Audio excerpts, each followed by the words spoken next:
Hey everybody, this is the third video in my installment about rechargeable batteries.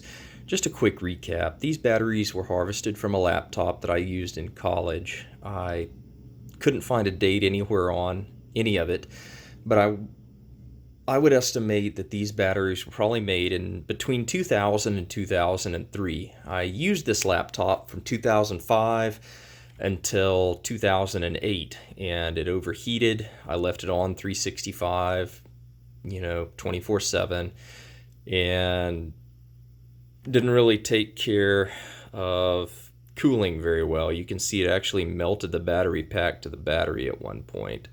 So these batteries, they had a pretty rough life. Remember the laptop shutting off several times until I put some bottle caps under it to get some airflow under it. But in about 2008, I stopped using the laptop and it just sat dormant. So these batteries, if you see the other two videos in this series that I've done about rechargeable batteries, they just sat and lost all their charge pretty much. Some of them, I don't believe any of these batteries, any of these eight batteries had a charge of over 2 volts when I put them on here.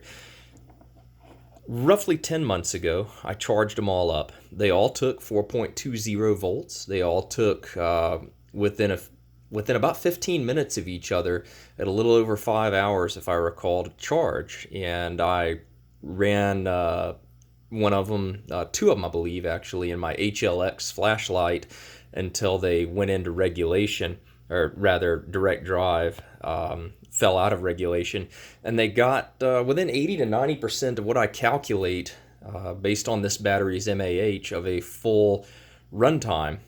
So they took a lot of abuse, and they're a decade and a half, close to 2 decades old, and they've been charged at 4.20 volts now for roughly 10 months, maybe 10 and a half months. Anyway, I want to see how much charge they have retained for that period of time. So we're just going to go through them. This one's at 4.17. That's pretty normal. I think I checked them roughly a month after I charged them up, and that's kind of where they dropped to. Whoop. That kind of launched. Anyway, did that thing just register 4.2? Let's check that out again.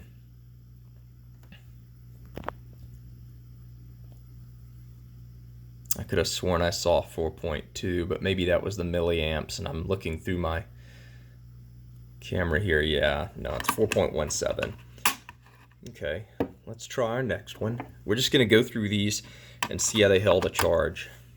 4.16. Okay. 4.16.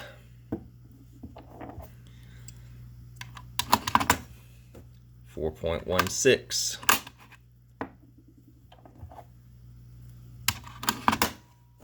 4.17.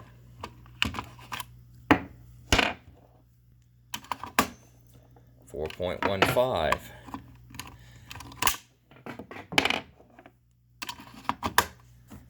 4.16.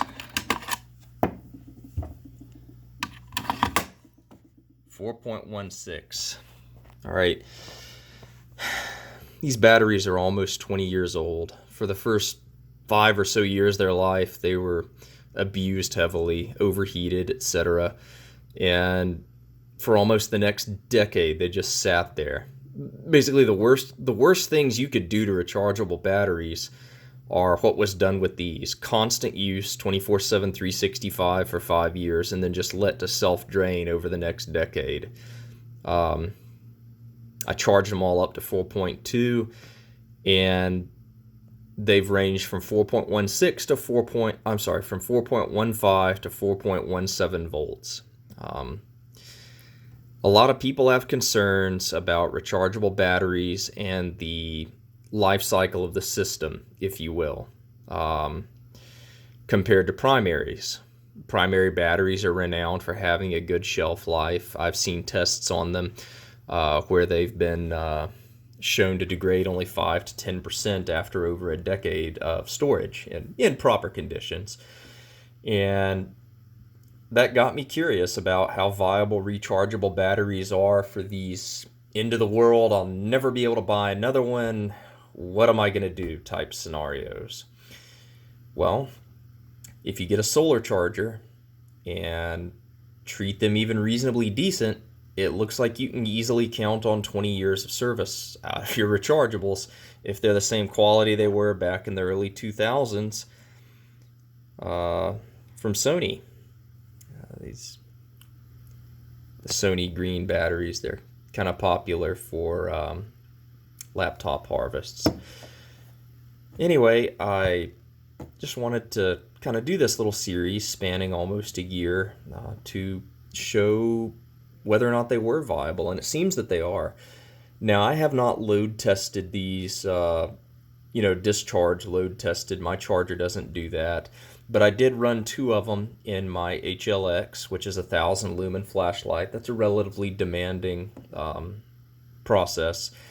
And like I said, they lasted, I believe, like 80 to 90% as long as I calculated they theoretically should, based on published run times and the MAH of these batteries.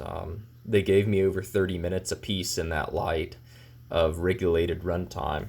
I think one of them was 45 or 50 minutes and one of them was something like 35. I'm not sure. You'd have to watch the other videos in this series. That's been almost a year ago. But long story short, these seem like they're long-term viable. I know this was kind of a dry, boring video, but I nerd out over stuff like this, and maybe some of y'all do too. Yeah, anyways, I hope y'all enjoyed it.